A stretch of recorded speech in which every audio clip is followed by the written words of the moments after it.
Welcome back to the deep dive. If you asked maybe 1,000 people about gambling or betting, what would they say? Almost certainly they'd call it a game of chance. Luck, odds, maybe some math involved. Exactly. They'd talk about luck. And, well, they'd be wrong. Mostly wrong, anyway. Yeah, that view isn't just a bit off, it's actually dangerous because it completely misses the underlying science. Right. So our deep dive today is really built on this maybe radical idea. Gambling isn't fundamentally about chance. It's more like a meticulously engineered brain game. Precisely, designed specifically to tap into, even exploit the deepest parts of our human psychology, our reward So we're systems. focusing today on behavioral addiction, specifically the psychology behind that impulse to gamble. What makes someone keep going? And our sources, well, they show how modern betting sites think online slots, sports betting apps, they use techniques with almost neuroscientific precision. A bit like social media apps, right? Designed to keep you hooked, keep you engaged. Very similar mechanisms, yes. Turning risk-taking into a kind of ritual. Okay, so for you listening, what we're trying to do here is kind of map out this compulsion. Why does just the idea of a big win, the jackpot dream, why does that have such a powerful effect on the brain?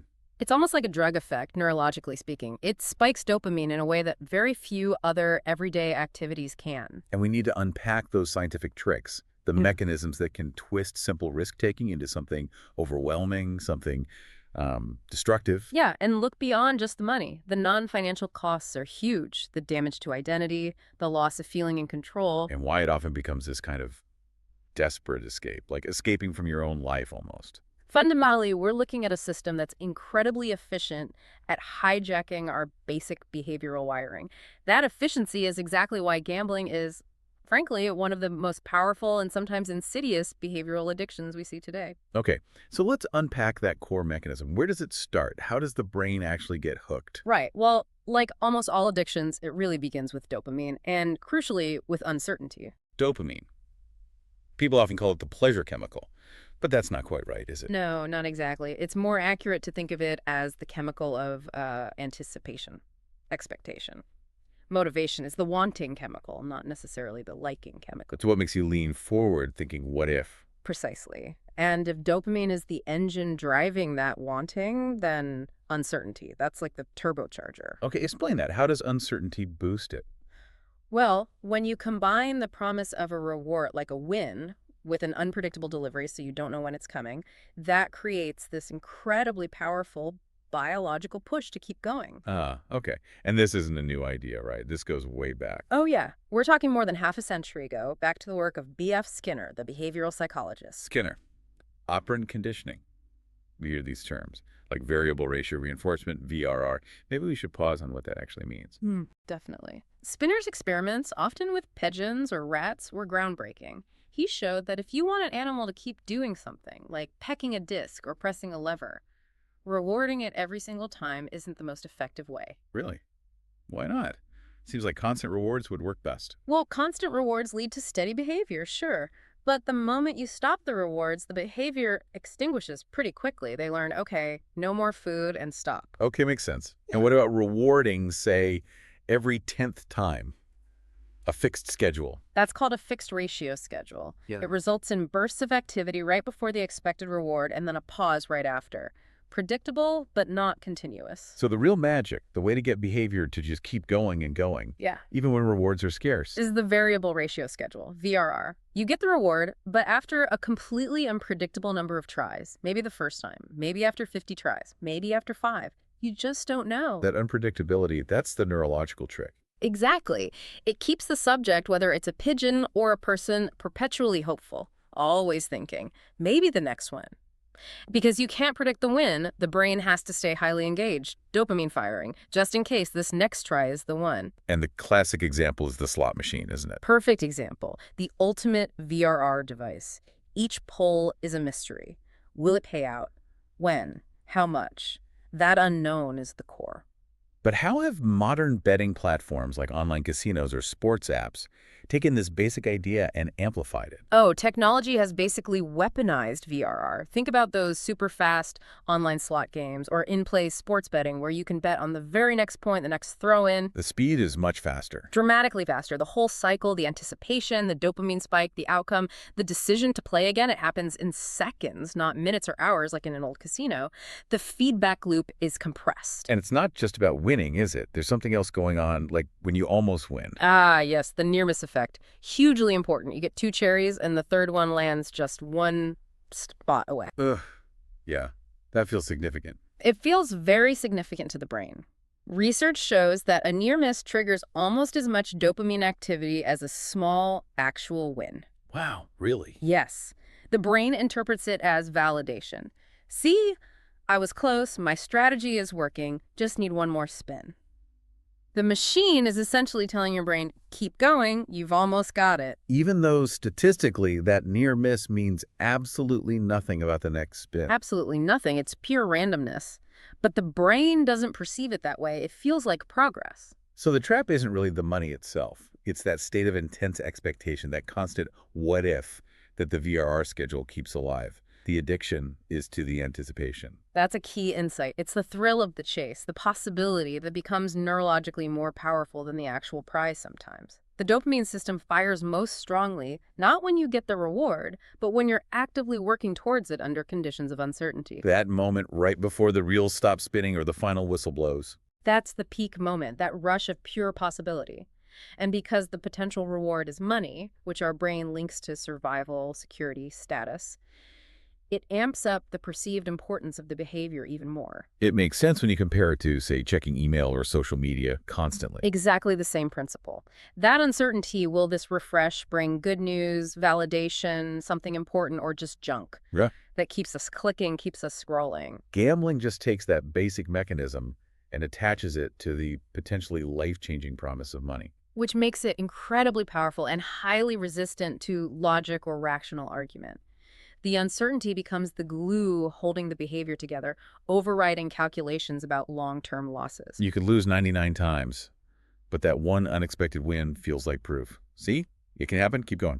Precisely. And that makes stopping, extinguishing the behavior incredibly difficult. It's a real neurological battle against that ingrained reinforcement history. Okay, so that neurological hook, that dopamine-driven VRR cycle, sets the stage. But then there's a crucial shift, isn't there? A psychological pivot point in the addiction. Yes, a very significant one. Initially, someone might start playing, for fun, for a bit of excitement, maybe dreaming of getting rich. The big win fantasy. Right. Yeah. But as losses inevitably start to accumulate, because the house always has an edge, the motivation often undergoes a radical transformation. How so? They stop playing primarily to win or get rich and start playing almost exclusively to recover what they've already lost, to get back to even. Ah, the idea of chasing losses. Exactly. And this shifts the entire emotional landscape of the addiction. It moves from hope and maybe a little greed towards desperation, anxiety, and fear. So it's less about imagine what I could buy and more about how do I fix this hole I've dug? Precisely. They're not dreaming of yachts anymore. They're terrified of the consequences of the losses. Trying to prevent a partner finding out or figuring out how to pay the rent, the pressure becomes immense. And to keep chasing those losses, which, let's face it, mathematically is usually a losing strategy. Almost always, yes. The odds don't change just because you're behind. They have to rely on some pretty powerful mental gymnastics, right? Cognitive distortions. Absolutely. The mind has to build a kind of protective shield, a flawed logic that justifies continuing to risk more and more money, even when everything objectively says stop. What are the main ways the thinking gets twisted? Well, there are several, but two are really central. The first is the illusion of control. Meaning they think they can influence the outcome. Yes. The gambler starts to believe, truly believe, that their wins aren't just random luck. They think it's down to their skill, their special knowledge, their intuition, maybe a system they've developed. Like they've cracked the code somehow. Exactly. I know how this game works better than others. This gives them a false sense of agency over a random process. I can see how that would be necessary. If you admitted it was pure chance, the losses would feel pointless, unbearable. It's a powerful ego defense. And it links directly to the second major distortion, how they explain losses. Okay, if wins are skill, then losses must be. Bad luck. Flukes, external factors, a coincidence, maybe even something cheated them. It's never seen as a result of their own poor judgment or the inherent randomness of the game. So, I won because I'm smart. I lost because the dealer got lucky. That's the core logic. And sometimes this ties into the gambler's fallacy, too. Which is, The mistaken belief that past random events influence future ones. Like, I've lost 10 hands in a row on red, so black is definitely due to hit next. even though each spin of the roulette wheel is independent. Completely independent. But the fallacy makes you feel like you have predictive power based on past outcomes. Okay, so if you combine these, you think winning is skill, you believe you have that skill, you think losses are just temporary bad luck that's about to change. Then the only logical thing to do from that distorted perspective is to keep playing, maybe even bet more aggressively, to recoup the losses when your skill or luck inevitably returns. Wow. It creates this closed loop of irrationality that feels perfectly rational from the inside. It's an incredibly powerful self-sustaining cycle. It insulates the person from the stark financial reality. They're not thinking, I'm risking losing another $1,000. They're thinking, I need to invest this $1,000 to win back the $5,000 I lost yesterday. It reframes risk as a necessary investment for recovery. Yes. A perpetual chase fueled by distorted thinking. But if the focus shifts so heavily to just chasing losses, does the gambling itself take on a different function beyond just money? What else is it providing? That's a crucial point. Very often, the act of gambling becomes a potent escape mechanism, a form of temporary self-medication. Escaping one. Escaping the difficulties or pains of their actual life. If someone feels, say, deeply bored, unhappy in their relationship, stressed at work, or just generally lacking a sense of control, the intense, high-stakes world of betting offers an immediate, albeit artificial, sense of excitement and focus. So you trade the messy, complicated, maybe painful reality. For the simple, intense, absorbing reality of the game. For that period when you're placing bets, watching the game, planning the next move, you're completely absorbed. Your real-world problems just fade into the background for a while. Exactly. The job stress, the arguments at home, the feelings of inadequacy, they're momentarily anesthetized. You don't have to face that life because you're busy being this other persona, the high-stakes player, the strategist. It provides an illusion of control, too, doesn't it? Even while you're losing financial control, the act of placing the bet, making the decision. Feels like you're exercising agency, you're making choices, taking action. That feeling of active decision-making can be incredibly seductive, especially if you feel powerless or passive in other areas of your life. But the irony is just brutal. It's tragic. They use gambling to numb the pain of feeling out of control, but the gambling itself makes their life spiral further out of control. The cognitive distortions provide the rationale, but this escape function is often what keeps the behavior cemented long term. So we've covered the brain's hardware, the dopamine wiring, and the sort of faulty software of the cognitive tricks. This next part feels like where we see the deepest damage beyond the bank account. This is about the erosion of the self, right? And it seems to start with isolation. Yes, isolation is almost inherent in problematic behavioral addictions. Why? Because they often involve secrecy.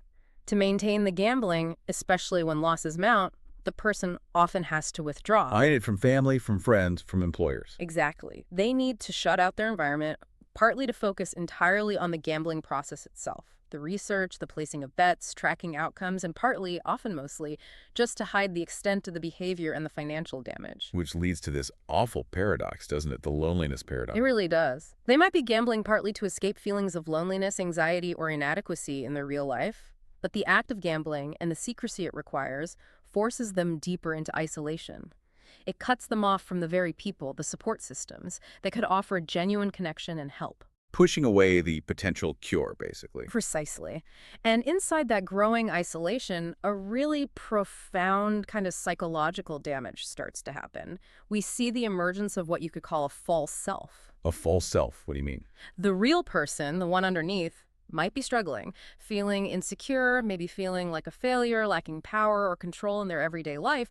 But in the world of gambling, especially online, where it's anonymous, they can project a completely different persona. Ah, the persona of the winner. The fearless risk-taker. The one who's smart, in control, maybe even glamorous. The master of the system. The one who can afford to lose because they know they'll win it back. It's a compensation mechanism, but a deeply dangerous one. Trying to sort of buy or borrow a feeling of power virtually. That's a good way to put it. If they feel small or inadequate in their real life, maybe in their marriage, their career, their social standing, they attempt to construct this powerful winning identity online or in the betting shop. It's a facade of strength built on a foundation of chance and delusion. And that facade must be exhausting to maintain. You're not just managing the gambling, you're juggling two identities. Incredibly exhausting. The mental energy required is immense. And it leads directly to perhaps the most corrosive psychological effect of all, the erosion of agency. Agency meaning your sense of being in control of your own actions. Exactly. That fundamental feeling that you are the one making your choices, directing your life. As the addiction progresses, the line between a rational decision and a compulsive urge completely dissolves. So it's not, I choose to place this bet anymore. It becomes, I have to place this bet. The impulse, driven by the need for that dopamine hit or the desperate urge to chase losses, starts dictating behavior. They aren't really deciding anymore. The addiction mechanism is running the show. You lose the feeling of being the driver. You're just reacting. Yes. A loss of active choice, a loss of feeling like the author of your own story. And that feeling, that realization, even if only subconscious that you're no longer truly in control, is terrifying and deeply damaging to one's sense of self. And this loss of control, this double life, Yeah. it inevitably leads to lying, doesn't it?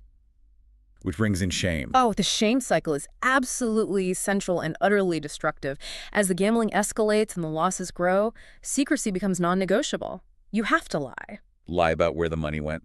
Lie about how much time you spent gambling. Lie about where you were. Lie about borrowing money. A whole web of deceit. And every single lie chips away at self-esteem, at integrity. We build our sense of self-worth on being honest, on being reliable, on being who we say we are. When your primary activity forces you into constant dishonesty with yourself and the people you care about, That foundation just crumbles. it's completely eradicated, and the shame becomes this vicious, self-perpetuating cycle.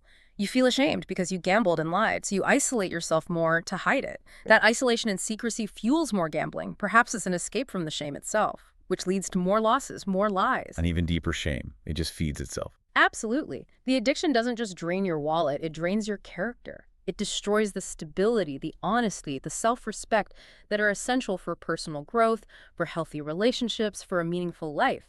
It replaces it all with secrecy and this profound, often paralyzing self-contempt. The psychological cost really does seem far greater and harder to recover from than just the financial debt. Without question, money can be repaid eventually. Rebuilding trust, self-respect, and a sense of agency takes far longer and requires immense effort. Okay, this paints a pretty bleak picture. The brain hijacked, the thinking twisted, the self eroded by shame and secrecy.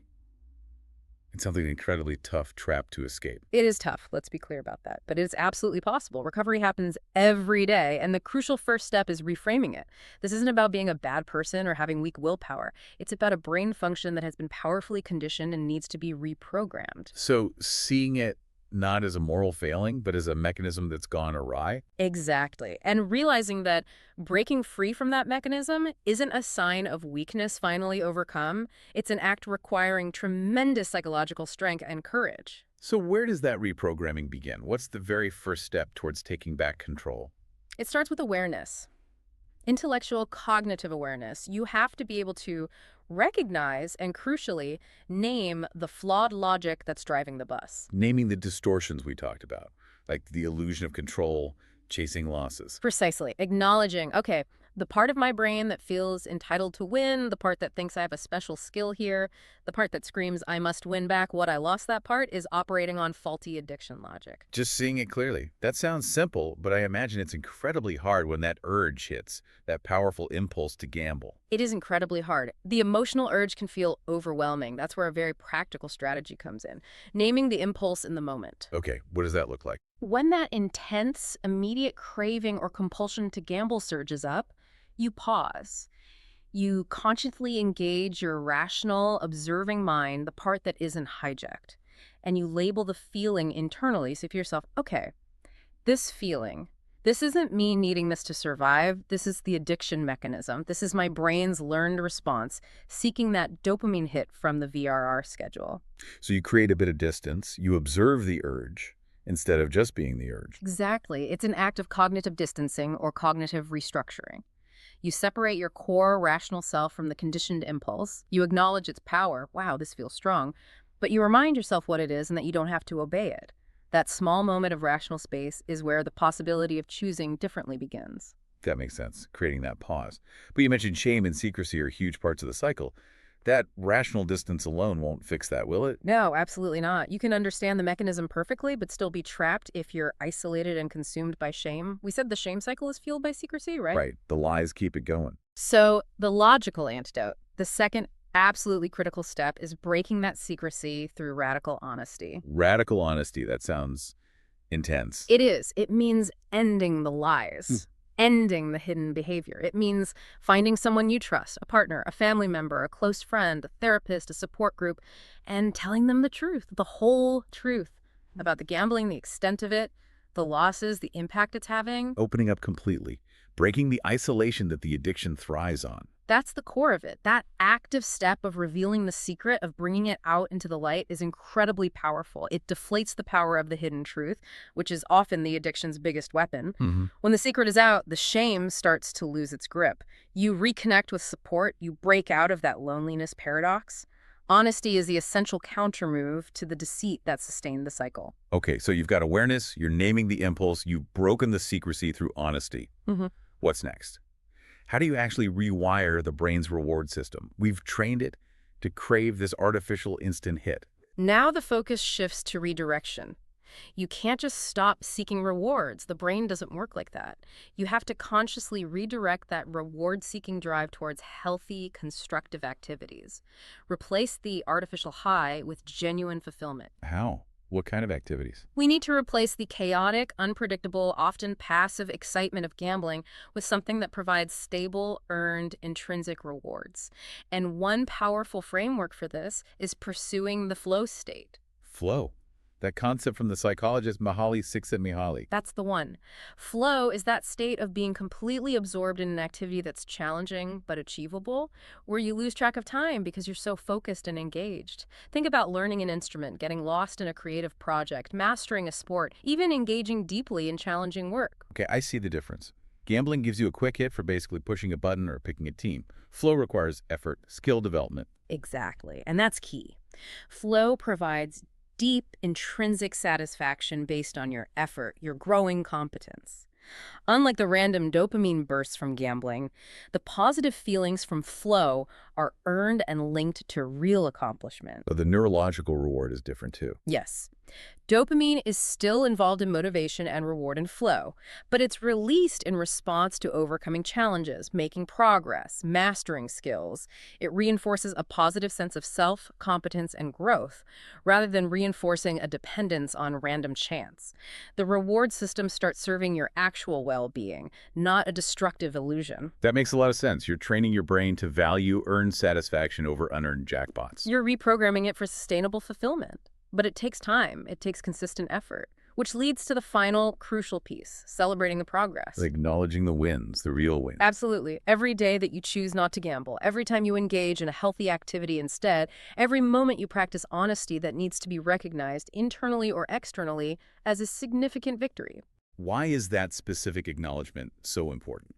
Because it reinforces the new positive reward pathway. It sends a message back to your brain. See? This choice, the hard choice, the healthy choice, this is valuable. This leads to feeling good in a real way. It strengthens the new neural connections. Breaking this addiction requires immense psychological fortitude, and recognizing that the battle is won through consistent, courageous choices, not luck, is fundamental to lasting recovery. #outro. Wow. Okay, so wrapping this up, if there's one single thing to take away from this deep dive, it really hammers home the gambling addiction isn't about bad luck or just a game of chance. Not at all. It's a meticulously constructed psychological trap. It leverages fundamental brain wiring, variable reinforcement, dopamine anticipation, and combines it with powerful cognitive distortions to essentially trick the brain into prioritizing the possibility of a win over the reality of the consequences. And getting out of that trap means reclaiming your sense of agency, your control. It really does. It starts with that radical honesty to shatter the secrecy. Then using cognitive awareness to identify and dismiss the addictive urges when they arise. And finally, consciously, actively reprogramming your reward system, swapping that manufactured chaos for the genuine, stable fulfillment you find in things like achieving flow. You have to consciously decide that you, your rational, authentic self, are writing the script of your life, not the addiction. That's the essence of it, taking back authorship. So maybe a final thought for everyone listening. Take a moment to reflect on your own reward mechanisms. Where else in life might you perhaps subtly be trading deep, lasting fulfillment, the kind that often takes effort and patience to those quick, easy, temporary dopamine hits? Yeah, whether that's endless scrolling, constant news checking, impulse shopping, whatever it might be, it's worth asking. Am I consciously choosing rewards that align with genuine well-being and growth? How can you intentionally steer towards things that offer that stable, constructive, meaningful reward? Because ultimately, the greatest power we have isn't trying to control external chance that's impossible. The real power lies in mastering our own internal mechanisms. Understanding what drives us and consciously choosing where we seek value, where we seek meaning. Do we let our reward system serve our deepest values, or do we let it serve destructive, short-sighted impulses? Making that conscious choice, that mastery, maybe that's the real jackpot. I think it is.